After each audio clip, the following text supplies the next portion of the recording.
The morning sun cast long shadows across the colony of New Haven as hundreds of people gathered in the central plaza. They wore their best dark clothes and spoke in quiet voices. Today was the day they would say goodbye to Commander Jake Morrison, a man who had given his life to protect them all. Amy Carter stood at attention near the wooden platform where Jake's casket rested. The flag of Earth covered the polished metal box, its blue and green colors bright against the pale morning light. Amy's uniform was crisp and clean, every button shining, but her eyes were red from crying. She had known Jake for 12 years. He had been her mentor, her friend, and the closest thing to a father she had since leaving Earth. The plaza was full of people from every part of the colony. Farmers stood next to engineers. Teachers held hands with miners. Children sat on their parents' shoulders to see over the crowd. Everyone had come to honor the man who had saved their lives just 3 weeks ago. When the pirates attacked their supply ships, Dr. Peter Knox walked slowly to the speaking platform. His gray hair moved in the gentle breeze as he looked out at all the faces watching him. Peter had been the colony's leader for 8 years, but he had never felt the weight of that responsibility more than he did right now. "We gather here today not just to mourn," Peter began, his voice carrying clearly across the silent crowd. "We gather to remember a man who showed us what it means to put others before yourself. Jake Morrison was born on Earth 43 years ago. He came to New Haven because he believed in our dream of building something good in this new world." Amy listened to Peter's words, but her mind kept going back to that terrible day 3 weeks ago. The pirates had come without warning. There, ships appearing out of nowhere near the edge of the system. Jake had been in the command center when the alerts started screaming. He could have evacuated with everyone else. The escape pods were ready, but Jake had stayed behind to make sure the defense systems kept working long enough for the transport ships to get away. "He saved 237 lives that day," Peter continued. "Men, women, and children who are here today because Jake Morrison chose to stay at his post. He knew what would happen. He made that choice anyway." A woman in the crowd began to cry softly. Amy recognized her as Maria Santos, whose 2 young children had been on one of the transport ships. They were safe now, playing with other children. Near the back of the gathering, too young to fully understand what was happening, the honor guard stepped forward. 6 soldiers in dress uniforms lifted Jake's casket and began the slow walk toward the cemetery at the edge of the plaza. Amy led them, carrying Jake's personal flag. Behind the casket, the entire colony followed in silence. The cemetery was small, but well kept. Each grave was marked with a simple stone that told the story of someone who had helped build New Haven. There were not many graves yet. The colony was only 10 years old, and most people who came here were young and healthy. But space was dangerous, and sometimes good people died too soon. Jake's grave was ready, dug deep into the red soil of this world that was now his final resting place. The honor guard set the casket on the supports over the grave and stepped back. Amy folded the flag carefully, the way she had been taught in military school. Each fold had meaning. Each crease honored the sacrifice of those who had served. "Jake loved this place," Amy said when Peter asked her to speak. Her voice was strong despite the tears on her cheeks. "He used to walk through the streets every evening, talking to people, asking about their families, their work, their dreams. He said that New Haven was not just a colony, it was a home. And you fight for your home. You die for your home if you have to." The children came forward then, carrying flowers they had picked from the gardens around the colony. Red flowers, blue flowers, yellow flowers that looked like the ones that grew on Earth. They placed them gently on the casket, their small hands careful not to disturb the flag. Old Carl Johnson stepped up to the casket. He had been one of the first colonists, arriving even before Jake. His hands shook as he placed a small metal tool on the flowers. It was a wrench, worn smooth from years of use. "Jake fixed my water recycler with this," Carl said quietly. "Spent 3 hours crawling around in the mud to get it working right. Said no one should have to go thirsty." More people came forward. They brought small things that reminded them of Jake. A book he had lent to someone. A picture they had taken together at last year's Harvest Festival. A child's drawing that Jake had kept pinned to his office wall. Each gift told a story about a man who had cared about his people. Amy looked up at the sky as the ceremony continued. It was a beautiful day, with just a few white clouds drifting across the blue. The air smelled like the flowers and the earth, and she could hear birds singing in the trees that the colonists had planted around the plaza. This was the kind of day Jake would have loved. The honor guard raised their weapons and fired 3 times into the air. The sound echoed off the buildings and faded into the distance. A young soldier played the old song of farewell on a simple horn, the notes clear and sad in the morning air. "We commit Jake Morrison to this world that he loved," Peter said as the casket was slowly lowered into the ground. "May he rest in peace, knowing that his sacrifice was not in vain. May we honor his memory by continuing to build the home he died to protect." Amy was about to throw the first handful of soil into the grave when the world changed forever. The sky darkened suddenly, as if a cloud had covered the sun. But there were no clouds big enough to block out so much light. Amy looked up and saw shapes moving high above them. Not clouds, ships, dozens of them, black against the blue sky, growing larger as they came closer. Someone in the crowd screamed. Children began to cry. People pointed at the sky and asked questions that no one could answer. Amy felt her heart start beating faster as she recognized the long, curved shape of the ships. She had seen pictures of them in military briefings. Zephyrian warships. The aliens had found New Haven. "Everyone stay calm," Peter shouted, but his voice was lost in the growing noise of fear and confusion. The ships were much closer now, their dark hulls blocking out more and more of the sky. Amy could see weapon ports opening along their sides. Like hungry mouths. "Amy," Peter called to her. "What do we do?" Amy looked around at the hundreds of people scattered across the plaza and cemetery. Families with children. Old people who could not run fast.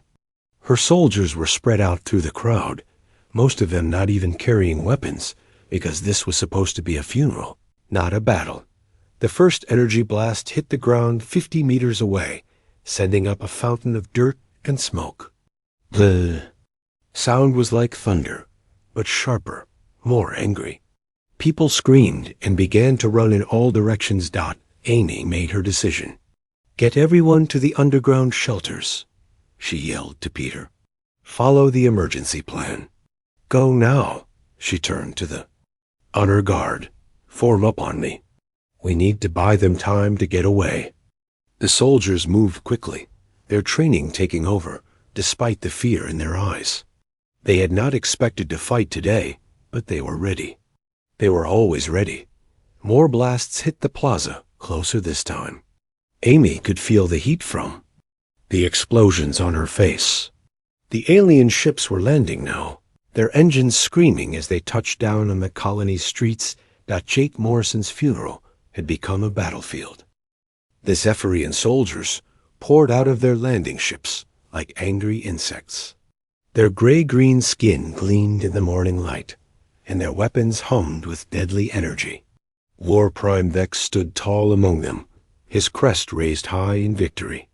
He had planned this attack perfectly. The humans would be weak and confused, easy prey for his warriors. But something was wrong. Amy Carter crouched behind Jake Morrison's headstone, her rifle ready. Around her, the other soldiers from the honor guard had taken positions among the graves. They should have been running. They should have been screaming in terror. Instead, They were fighting back with a fury that surprised even Amy herself. "Sergeant Torres, take your squad to the left flank," Amy called out.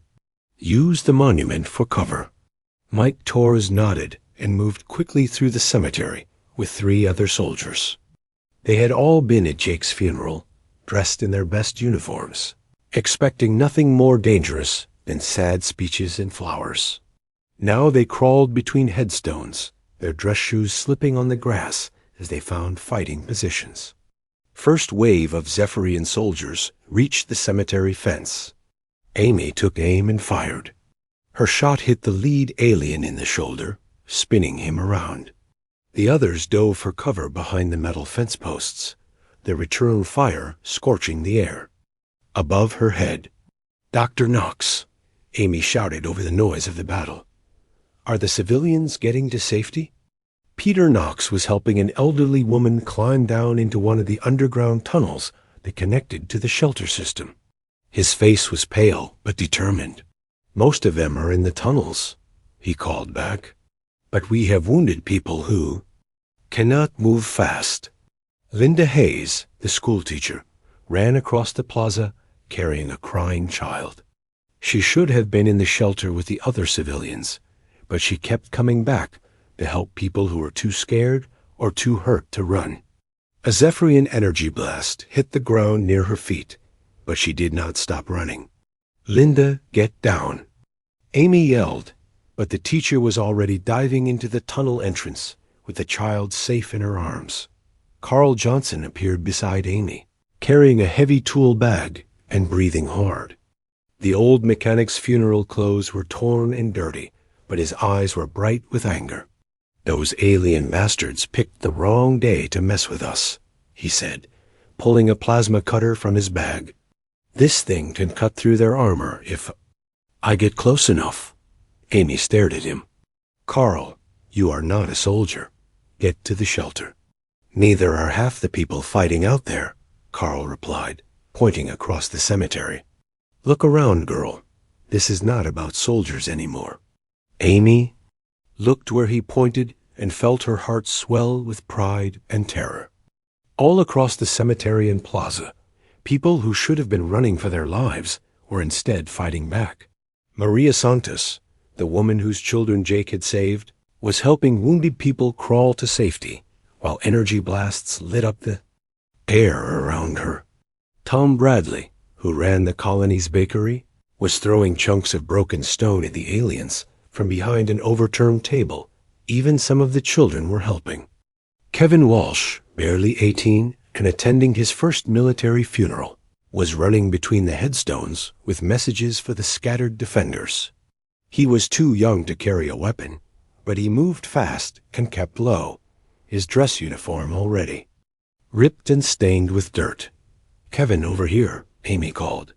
The young man sprinted to her position, sliding behind Jake's headstone, just as another energy blast carved a line in the grass where he had been standing. "Ma'am, Sergeant Torres says the aliens are trying to circle around through the residential area," Kevin reported. "He wants to know if he should fall back." Amy thought quickly. If the Zephyrians got into the residential area, they could attack the shelter entrances from behind. But if Torres pulled his squad back, the cemetery would be overrun, and the people still evacuating would be trapped. "Tell Torres to hold his position," Amy decided. "We cannot let them get behind us." Kevin nodded and started to run back, but Amy grabbed his arm. "Wait, how are you getting through all that fire without being hit?" The young man grinned, though his face was pale with fear. "I know every grave in this cemetery, ma'am. I helped dig most of them. I know which headstones are tall enough for cover and which ones will stop an energy blast." Amy realized that Kevin was using his knowledge at the cemetery like a soldier would use a map of trenches. He knew every safe path, every piece of cover, every angle that would protect him from enemy fire. The aliens were fighting in unfamiliar territory, but the humans were defending their home. "Good thinking," Amy told him. "Keep doing what you are doing, but be careful." As Kevin ran off again, Amy noticed something else that made her proud. The people fighting were not just defending themselves.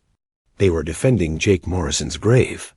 Every time the aliens tried to advance toward the center of the cemetery, the humans pushed them back. It was as if they could not bear the thought of letting the enemy desecrate the place where their hero was buried.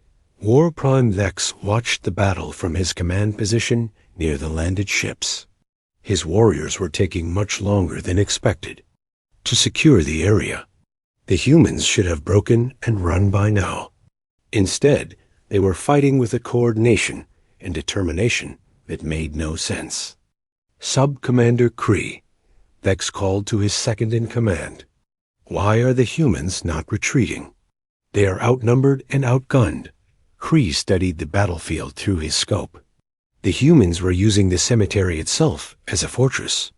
They moved from grave to grave, using the headstones and monuments as cover. They seemed to know exactly where each piece of protection was located. More importantly, they were fighting as a single unit, even though they included civilians, soldiers, and even children. They are protecting something, War Prime, Kree observed. Look at their positioning. They are not trying to escape. They are forming a defensive circle around that central gravesite. Vex snarled in frustration. It is just dirt and stone. Why would they die for a piece of ground? But even as he said it, Vex could see that Kree was right. The humans were not fighting a normal battle. They were fighting as if something sacred was at stake. Their movements had a ritual quality, like a ceremony of war. Linda Hayes emerged from another tunnel entrance, this time carrying medical supplies. She ran in a crouch toward a wounded colonist who had been hit by shrapnel. Amy watched the teacher work with calm efficiency, bandaging the wound while energy blasts flew overhead. How did you learn to do that? Amy asked when Linda reached her position. Jake Morrison made sure everyone in the colony learned basic first aid, Linda replied, not looking up from her work. He said in a place like this, you never know when you might be the only help someone has. Amy felt tears sting her eyes. Even now, even in the middle of this battle, Jake was still protecting his people. The training he had insisted on, the emergency plans he had made, the shelters he had ordered built, all of it was saving lives today. Sergeant Torres and his squad were still holding the left flank, but Amy could see they were running low on ammunition. The aliens kept coming, wave after wave of them, and the humans could not hold forever. Dr. Knox, Amy called. How much longer do you need to get everyone to safety? Peter looked up from the tunnel entrance where he was still helping people climb down. Maybe 10 more minutes. There are still wounded people who cannot move on. Their own. 10 minutes. Amy looked around the cemetery at the people who were buying that time with their blood. Carl Johnson was crawling toward the alien lines with his plasma cutter, determined to make them pay for attacking during Jake's funeral. Kevin Walsh was still running messages, his young face set with determination. Linda Hayes was treating another wounded person, her hands steady despite the chaos around her. These people were not soldiers, but they were fighting like warriors. They were not fighting for territory or resources. They were fighting for something much more important. They were fighting for the right to bury their dead in peace. Sub-Commander Kree lowered his weapon scope and stared at the human defenders. Something about their fighting pattern bothered him. It was not just their fierce resistance or their refusal to retreat. It was the way they moved, the way they positioned themselves around that central grave. War Prime, Kree said carefully, I need to speak with you privately. Vex turned away from the battle, his crest flattened with annoyance. Make it quick, Kree. I want this pathetic colony crushed before midday. Kree glanced around to make sure the other warriors could not hear them. War Prime, look at how the humans are fighting. They form protective circles. They refuse to abandon their fallen. They move with ritual precision around that gravesite. So, what? Bex snapped. They are weak creatures clinging to meaningless traditions. No, War Prime. I think we may have interrupted something sacred to them. Kree's voice was quiet but urgent. When we arrived, they were gathered around that grave in ceremonial formation. They wore formal clothing. They carried flowers and made speeches. Vex stared at his second in command. You think they were conducting a death honor ceremony? I believe so, War Prime. And if that is true, then we have committed the highest form of blasphemy according to our own laws. The words hit Vex like a physical blow. In Zephyrian culture, interrupting a final glory ceremony was unthinkable. Any warrior who desecrated the honoring of the dead faced exile or execution. It was the most sacred law of their people. That is impossible, Vex said, but his voice lacked conviction. These are humans. They are not like us. Meanwhile, in the cemetery, Amy Carter was making a desperate decision. The battle had been raging for 30 minutes, and her people were running out of ammunition. More Zephyrian reinforcements were landing every few minutes. If this continued, everyone would die. Kevin, she called to the young messenger who was crouched behind a nearby headstone. I need you to do something very dangerous. Kevin crawled over to her position, his dress uniform now completely ruined with dirt and torn fabric. What do? You need, ma'am? I am going to try to talk to them. I need you to find me a white cloth, anything that will work as a surrender flag. Kevin looked shocked. Ma'am, you cannot surrender. Jake would never. I am not surrendering, Amy interrupted. I am going to try something else. Something Jake taught me about dealing with different cultures. The young man nodded and crawled away. A few minutes later, he returned with a white medical bandage tied to a broken piece of fence post. This is all I could find, ma'am. Amy took the makeshift flag and checked her rifle one more time. Then she did something that made everyone around her stare in amazement. She reached down and picked up Jake Morrison's military medals from where they had fallen during the attack. The small pieces of metal caught the sunlight as she held them carefully in her free hand. Dr. Knox, she called. If this goes wrong, make sure everyone knows that Jake Morrison died a hero. Make sure they remember. Peter Knox looked at her with understanding and fear. Amy, what are you doing? Something that might get us all killed, Amy replied. Or it might save us all. She stood up slowly, holding the white flag high above her head. The Zephyrian weapons immediately swung toward her, but they did not fire. Amy began walking toward the alien lines, her steps slow and deliberate. Hold your fire, she called to her own people. Nobody shoots unless they shoot me first. The cemetery fell silent, except for the sound of Amy's footsteps on the grass. Even the wounded stopped moaning as everyone watched her walk toward certain death. She moved past the headstones, past the flowers scattered by the battle, past the scorch marks left by energy weapons. War-Prime. Vex saw her coming and raised his weapon. Foolish human. You think a surrender will save your people? But Sub-Commander Kree stepped forward, blocking Nex's line of fire. Wait, War Prime. Look at what she carries. Amy stopped 20 meters from the Zephyrian lines. She was close enough to see the details of their armor, close enough to smell the strange metallic odor of their weapons. Her heart was beating so fast, she thought it might burst, but she kept her voice steady. I am Lieutenant Colonel Amy Carter, she said, hoping their translation devices would work. I come to speak about honor. Vex laughed, a harsh sound like grinding metal. Honor? You know nothing of honor, human. Amy held up Jake Morrison's medals so they could see them clearly. These belong to Commander Jake Morrison. He died 3 weeks ago, defending our people from pirates. Today, we were honoring his sacrifice. When you attacked us, Kree stepped closer, his weapon lowered slightly. You were conducting a death honor ceremony? Yes, Amy said, surprised that the alien understood. We call it a funeral. We gather to remember the dead and celebrate there. Courage. And the grave you protect so fiercely? Cree asked. Jake Morrison's final resting place. We were laying him to rest when your ships arrived. Sub-Commander Cree turned to War Prime X. War Prime, she speaks truth. They were honoring their fallen warrior when we attacked. This is exactly like our final glory ceremonies. Vex's crest rose and fell as he struggled with this information. Impossible. Humans are not capable of true honor.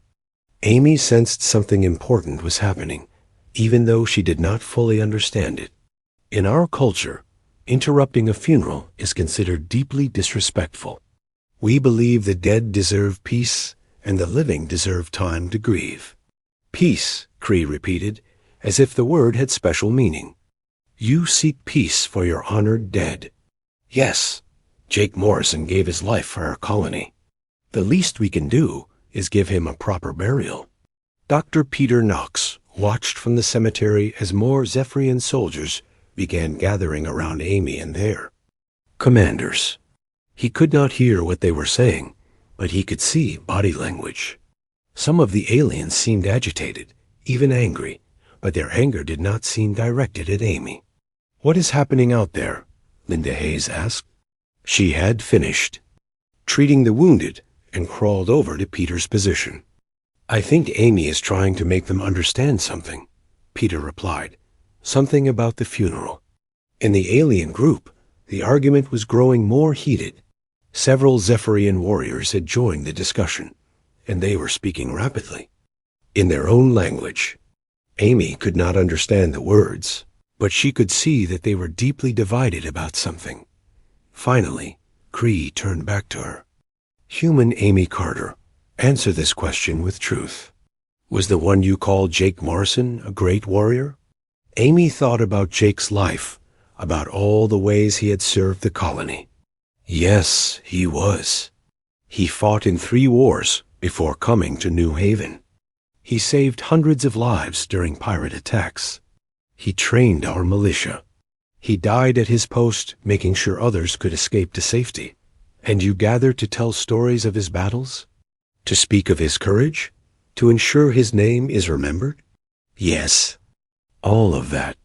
We share memories of how he lived and how he died. We make sure his sacrifice has meaning. Cree's next words surprised everyone, including War Prime Nex. In our culture, we have similar ceremonies. We call them final glory. When a great warrior dies, the entire clan gathers to honor their memory. We tell stories of their battles. We carry pieces of their armor into future fights. We believe the spirits of honored dead watch over their people. Amy felt a spark of hope. Jake Morrison's spirit watches over New Haven. That is why we were burying him in our cemetery, so he can always be part of our home. And that is why you fight so fiercely to protect his grave, Cree said, understanding flooding his voice. You are not just defending ground. You are defending the sacred resting place of your honored dead. War Prime Vex snarled in frustration. This changes nothing. Humans are still our enemies.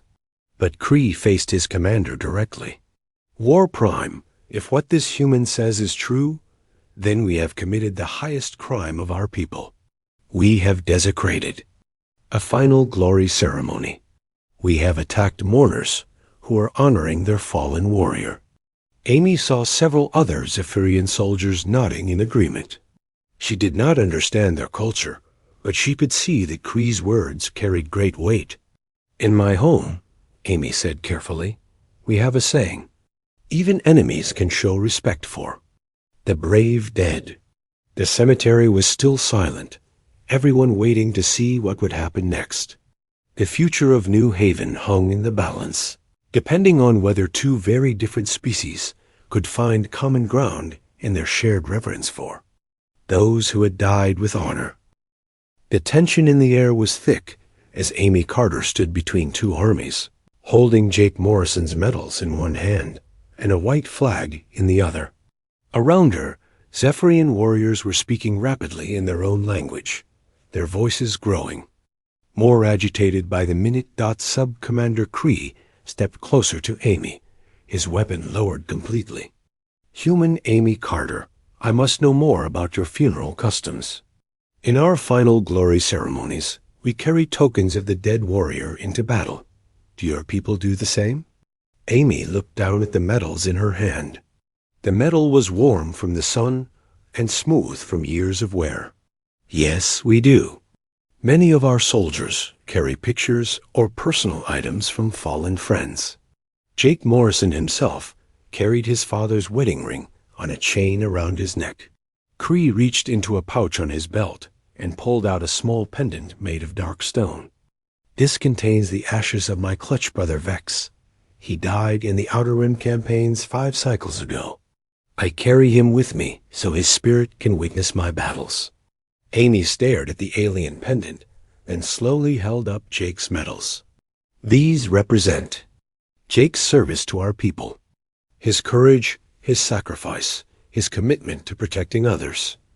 We will remember him by these symbols." "You honor your dead as we honor ours?" Kree said, his voice filled with wonder. "How is this possible? We were told humans have no concept of true honor." War Prime Vex pushed forward, his crest raised high in anger. "Enough of this nonsense. One human with medals does not change anything. They are still our enemies." But other Zephyrian warriors were beginning to speak among themselves. Amy could see doubt in their movements, uncertainty in the way they held. Their weapons.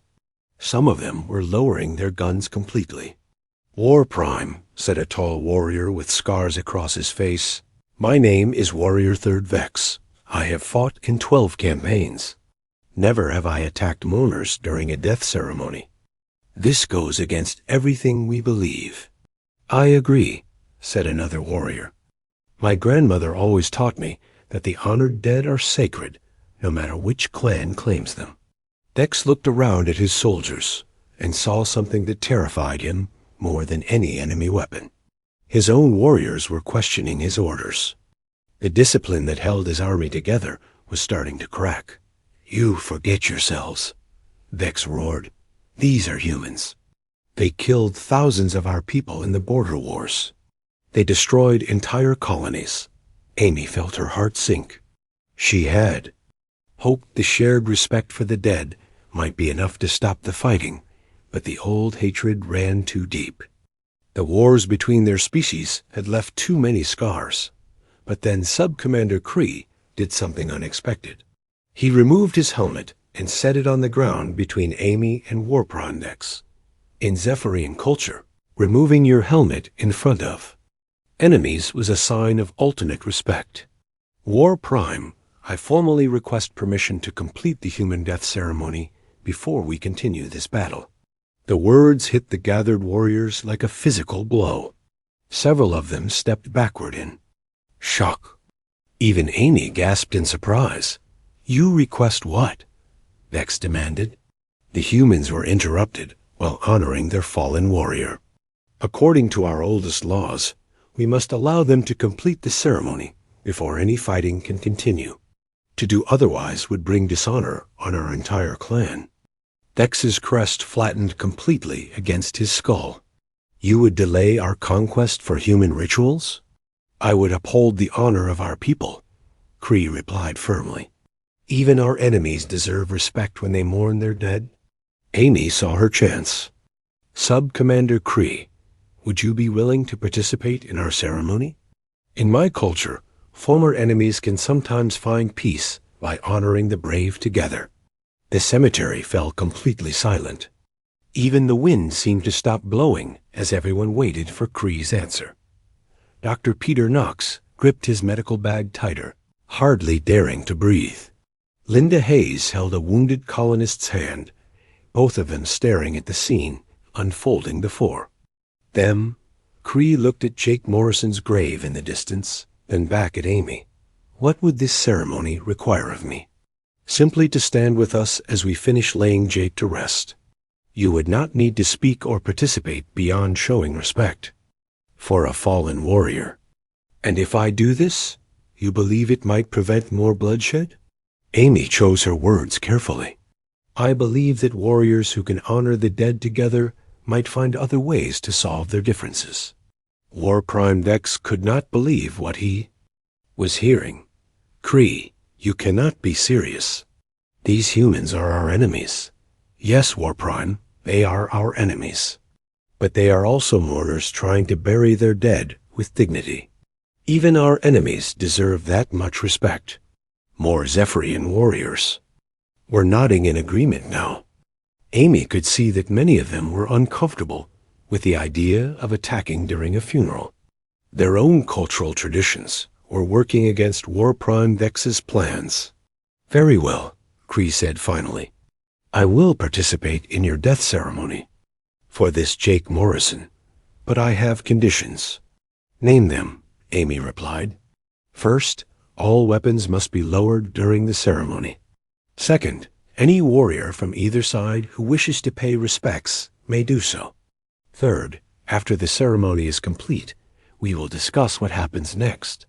Amy looked back toward the cemetery where her people were waiting. She could see hope beginning to replace fear on their faces. I agree to your conditions. War Prime Vex made one last desperate attempt to maintain control. I forbid this madness. We came here to conquer, not to participate in human rituals. But Warrior Third Vex stepped forward, followed by several other Zephyrian soldiers. War Prime, with respect, Sub-Commander Kree speaks wisdom.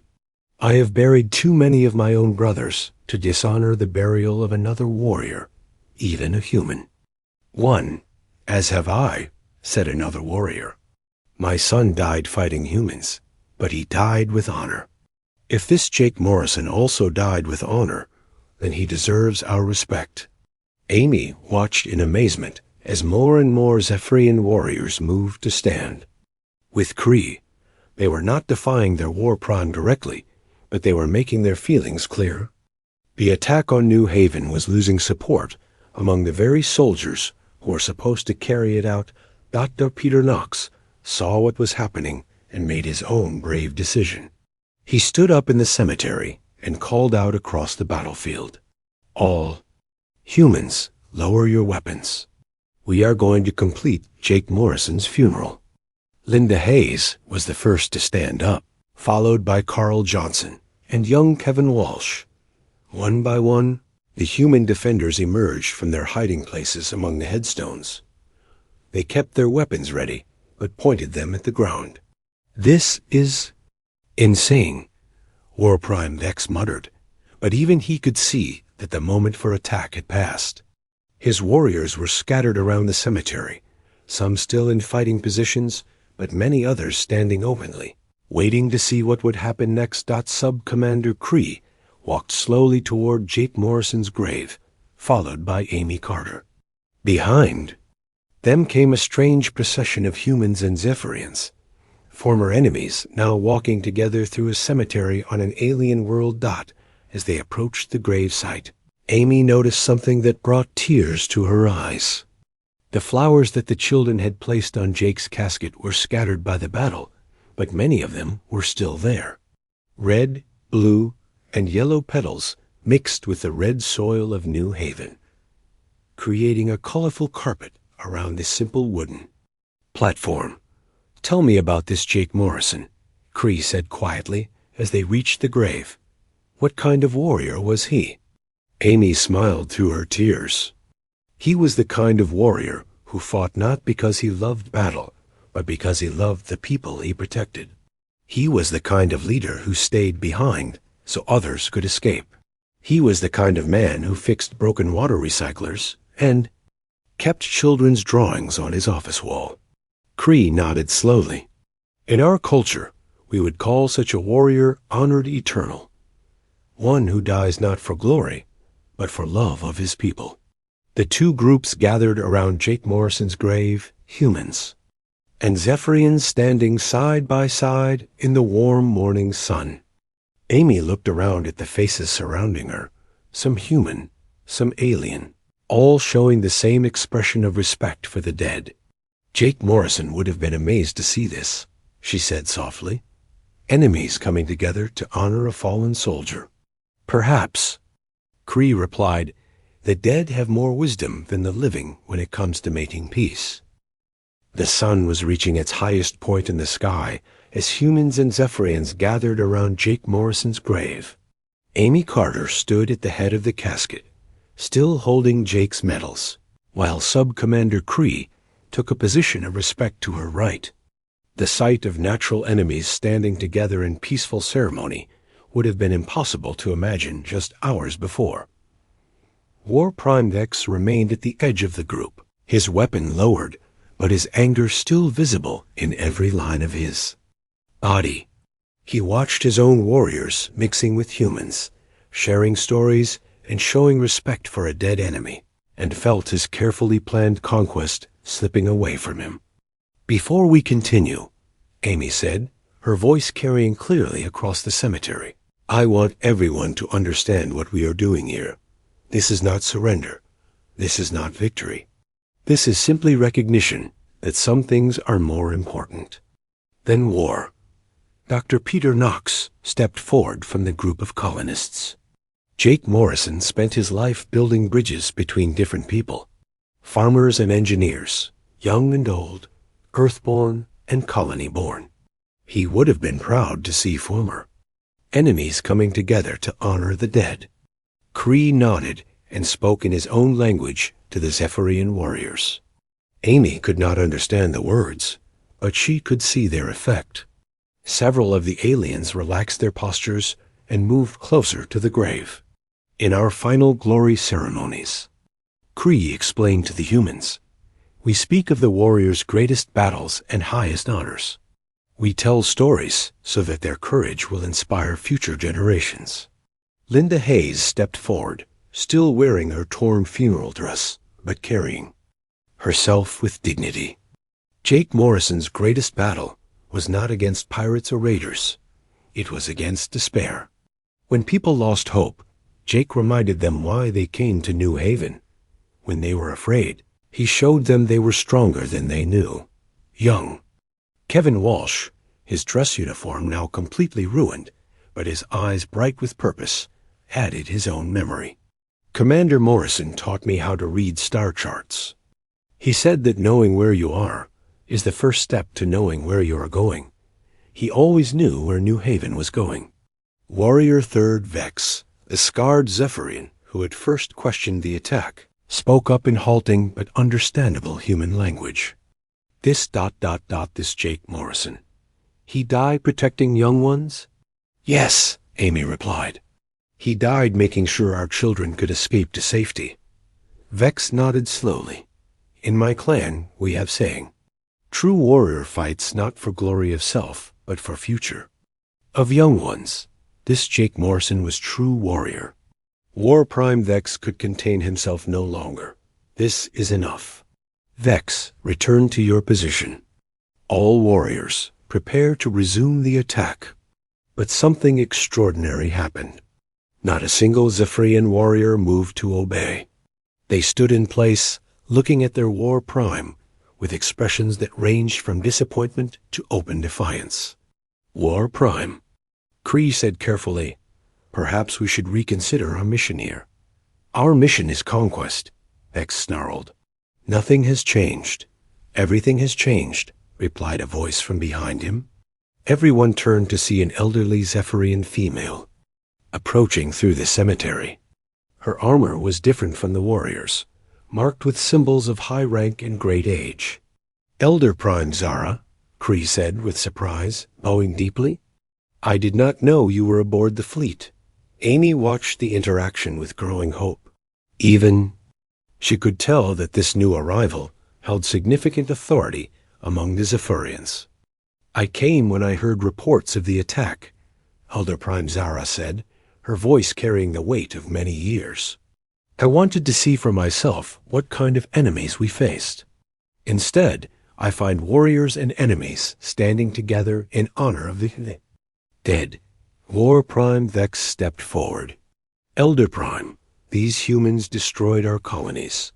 They killed our people. They deserve no mercy. Zara looked around the cemetery, taking in the mixed group of humans and Zephyrians, the flowers scattered. On Jake's casket, the respectful silence that had settled over former enemies. War Prime Vex, how many of our people died in the border conflicts? Thousands, Elder Prime? Entire settlements were wiped out. And how many humans died in those same conflicts? Vex paused, clearly uncomfortable with the question.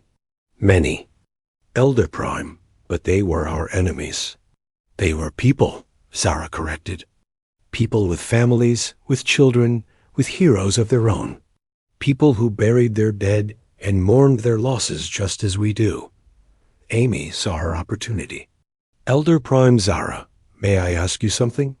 The elderly Zephyrian turned her attention. To Amy, speak, human child.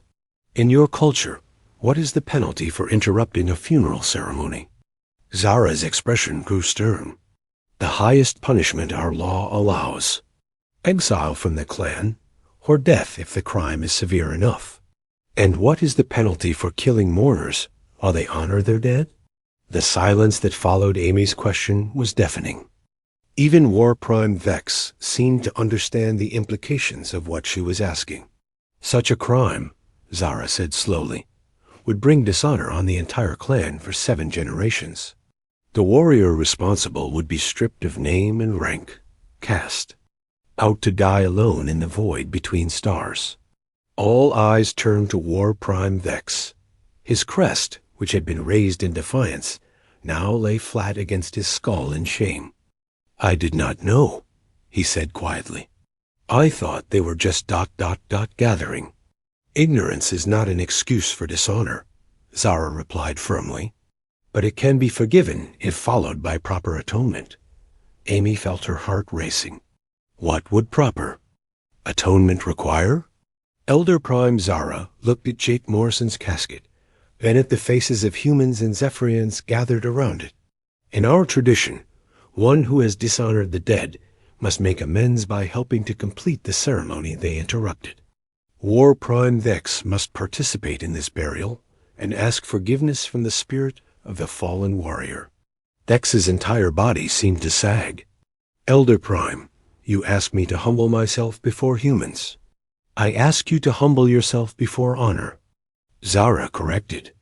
The same honor that this Jake Morrison showed when he died protecting his people. Amy looked around at her colonists, seeing hope mixed with uncertainty on their faces. Dr. Peter Knox nodded encouragingly. Linda Hayes smiled through her tears. Even young Kevin Walsh seemed to understand that they were witnessing something historic. War Prime Vex, Amy said formally.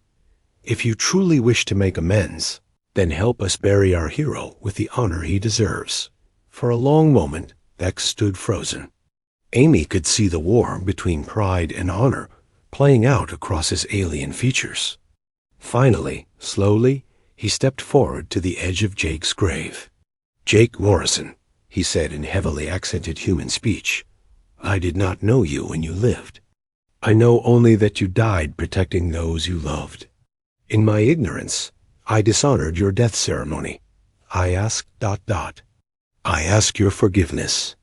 Amy felt tears streaming down her face as she watched the proud warrior commander humble himself before Jake's memory. Around the grave, humans and Zephyrians stood in respectful silence. In Jake Morrison's name, Amy said, and in the hope of peace between our peoples, your apology is accepted.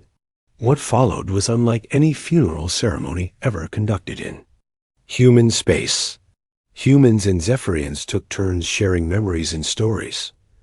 Dr. Peter Knox spoke of Jake's dedication to the colony. Warrior 3rd Vex shared a tale of his own fallen brother. Linda Hayes described how Jake had helped her start the colony's first school. When it came time to lower the casket into the ground, War Prime Vex and Amy Carter carried it together, former enemies united in their respect for the dead. The honor guard fired their salute, and a Zephyrian warrior played a haunting melody on a traditional instrument dot as the first handful of soil fell on Jake's casket. Elder Prime Zara stepped forward.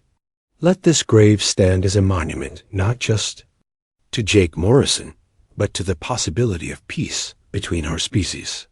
Let all who visit here remember that honor transcends the boundaries between worlds. Sub-Commander Cree approached Amy as the ceremony concluded. What happens now, Amy Carter? Our fleets are still in orbit. Your people are still afraid. Amy looked around the cemetery at the mixed group of humans and Zephyrians who had shared in Jake's burial. Now we prove that what happened here today was not just a beautiful moment, but the beginning of something lasting. We show both our peoples that former enemies can become allies when they share common values. War Prime Vex, his pride damaged but his honor restored, made his own proposal. I will return to the fleet and call off the attack. But more than that, I will recommend to the High Council that we establish a permanent treaty with the human colonies. A treaty based on mutual respect for the honored dead. Elder Prime Zara smiled, the first time Amy had seen happiness on a Zephyrian face. I will support such a treaty, and I propose that this cemetery become a sacred place for both our species, where humans and Zephyrians can honor their fallen together. As the sun began to set over New Haven, painting the sky, in brilliant colors, the two fleets departed peacefully. But they left behind something precious, a small grave marker that read, Jake Morrison, Hero of New Haven, honored by human and Zephyrian alike. In the months that followed, the Morrison-Vex Accords would become the foundation for lasting peace between the two species. Ships from both races would visit the cemetery on New Haven, bringing flowers and stories to honor not just Jake Morrison, but all those who had died in the long years of conflict.